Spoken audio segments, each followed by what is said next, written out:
Hi everyone, welcome to our midweek video chat. And I want to first remind you that next Wednesday, October the 14th, we'll be having our special event, a communion on the lawn. We still invite you to register for that, just to let us know you're coming so that we can have adequate preparation and provisions. That'll be at 9 a.m., just a very brief, simple service outside of our church office building. We invite you to come for a safe, socially distanced time in the beautiful outdoors of celebrating the sacrament of communion together. I also want to let you know that a week from Sunday, which will be Sunday, October the 18th, we will be having a congregational meeting immediately following the 10 a.m. worship service. This congregational meeting will essentially function as our annual meeting of the church. Our annual meeting was originally scheduled back in March, right when COVID started, and so we weren't able to have it at that point. But the session has decided to have this meeting on October the 18th, immediately following worship. So for those of you that will be in the sanctuary, you can just stay a few minutes afterwards. It'll be a very brief meeting. We're only going to be handling the business required by our book of order. That involves approving the pastor's terms of call and electing our new elders and trustees.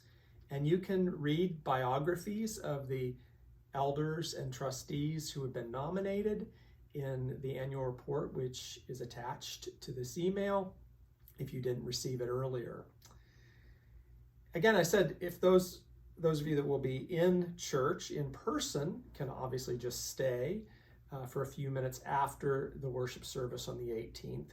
But those of you who are watching from home are also invited to join us. I've invited our executive director, Chris O'Brien, to join me today. And Chris, why don't you let folks know how they can participate in the annual meeting online? Sure. Those of you who are watching online, you can just continue to watch on YouTube or on Facebook. And if you choose to vote for our annual meeting, you'll just go to the chat section of the YouTube channel. So if you're going to do that, you need to be watching on a computer, an iPad, or an iPhone. If you're watching on a TV, you don't have the chat option, but you do on the iPad, the iPhone, or the computer. If you choose just to watch the annual meeting, you can continue watching on your TV. But if you want to communicate with us and vote, you need to do so in the chat option. So obviously, many of you understand what Chris just talked about. There may be some of you who don't understand what she talked about. If you're confused or unsure about what that chat option is, you can always call the church or email us to let us know if you have a question about that. We don't anticipate these votes being particularly controversial in any way.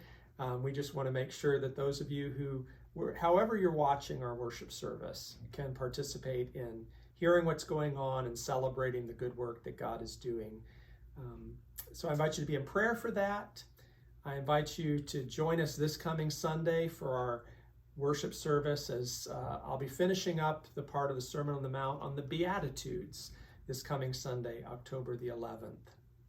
This is certainly an interesting time in our lives as the coronavirus continues to impact us, as our nation continues to be divided in so many ways. It's a great opportunity once again just to gather with you midweek and to remind ourselves of those verses the Lord appointed for us at the beginning of 2020, as we never knew what this year would bring. And hopefully you know these words by now. And if so, I'd invite you just where you are to say them with me from Philippians chapter 4. Rejoice in the Lord always. Again, I will say it. Rejoice. Let your gentleness be evident to all. The Lord is near. Do not be anxious about anything, but in everything, by prayer and petition with thanksgiving, present your requests to God. And the peace of God that transcends understanding will guard your hearts and minds in Christ Jesus. God be with you till we meet again.